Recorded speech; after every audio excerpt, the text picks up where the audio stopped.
very quick video to remind you of something that seems to be something that fitness professionals miss. And because fitness professionals miss this fact, this fundamental fact, we don't necessarily communicate it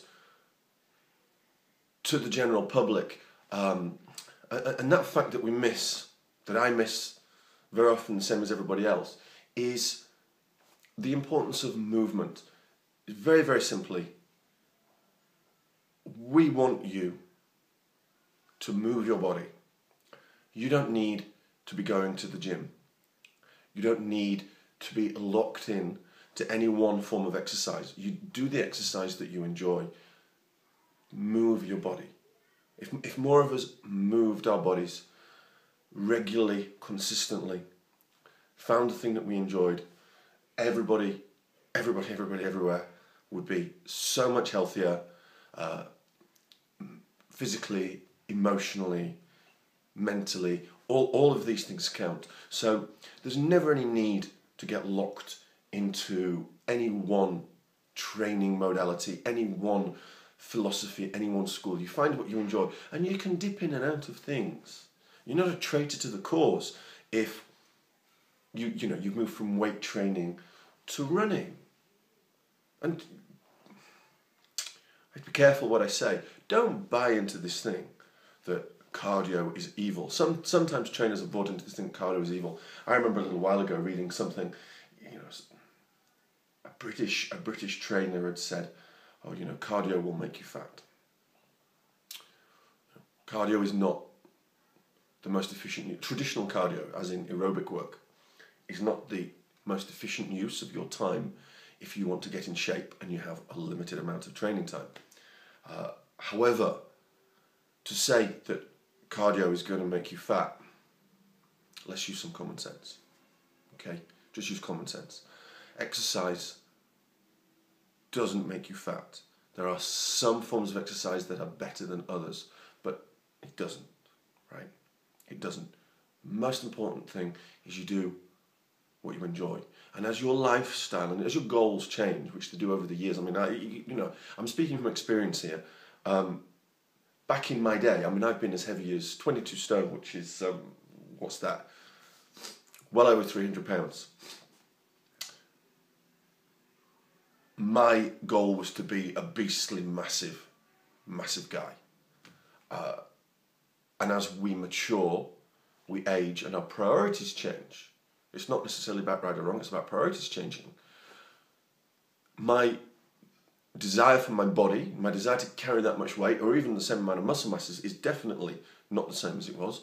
And I want to be able to do different things, and I want to do different things, and I get a buzz out of doing different things. And you will be just like me. It might not be weight training, it might be something else. Don't get locked in.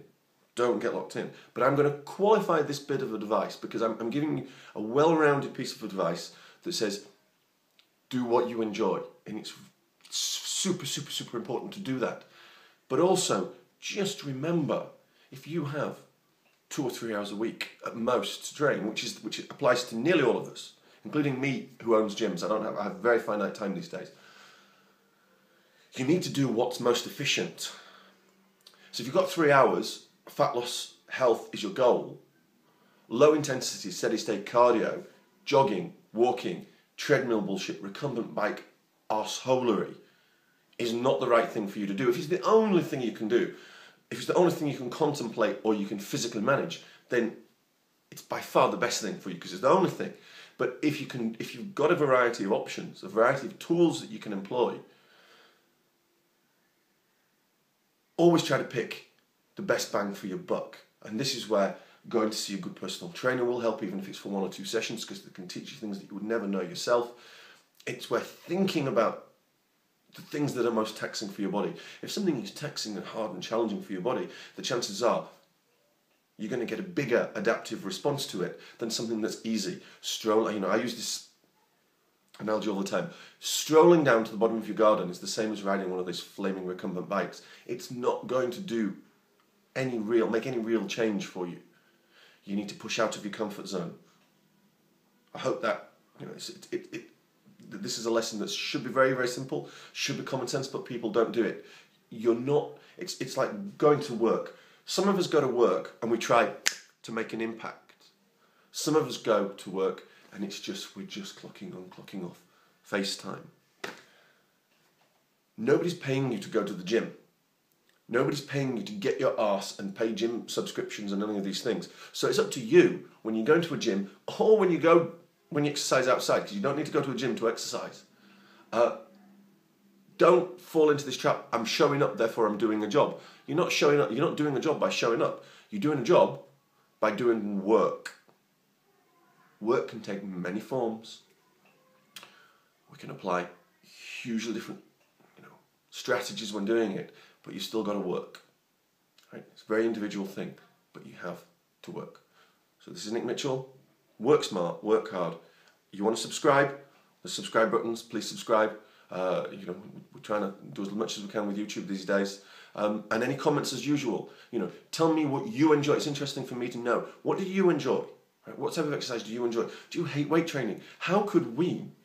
Right? This is good. This would be very interesting for me to know. How can we make weight training interesting? How do you make weight training, if you do weight training, how do you make it interesting for yourself? What mental tactics, what actual methodologies do you apply to make weight training more interesting?